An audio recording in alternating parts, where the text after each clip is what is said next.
All across Baghdad, you see signs like these. They offer visa services, but more than that, they offer hope and a chance to leave the violence of Iraq.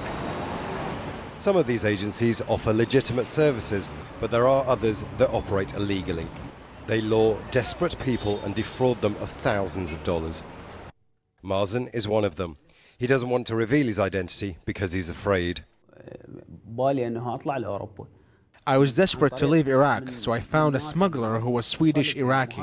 I spoke with him and he told me there will be a commercial fair taking place soon in Sweden and that he would be able to arrange an invitation from a Swedish company who would sponsor me. All I had to do was to go to Turkey and pick up the visa from the Swedish embassy there. They asked me for $15,000 in expenses and fees. I left the money with a third party. The visa never came. I was stuck in Turkey with no money and no visa.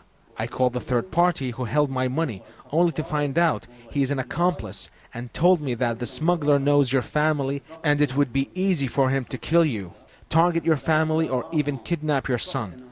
When I heard this, I was scared and had no choice but to let him keep the money. Authorities say they are investigating those who operate the visa fraud, but so far no cases have been brought to court. The Ministry of Migrations and Displacement has seen a rise in numbers of people seeking to get out of Iraq. Realistically speaking, we can't ban Iraqis from leaving, but we are aiming to educate them and warn them of the dangers of the journey. Yet there are many who are willing to go down the illegal routes out of desperation. We know this is a problem and we're looking into it. There are no accurate figures for how much money the visa fraud industry is worth, or how many people have been defrauded, because no one's willing to go to the police and report such crimes. During the course of Al Jazeera's investigation, we uncovered several alleged cases amounting to hundreds of thousands of dollars.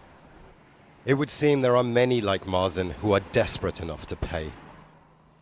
That desperation is also mixed with frustration. A lot of the foreign embassies here do not offer visa services. The few that do have very long waiting lists. Now, other embassies ask you to go to neighboring countries like Jordan or Lebanon and apply for your visa there. So that, combined with the violence and the misery of living in Iraq, mean the smugglers and the fraudsters have a willing market that they want to exploit, and they take them for thousands of dollars. Imran Khan, Al Jazeera, Baghdad.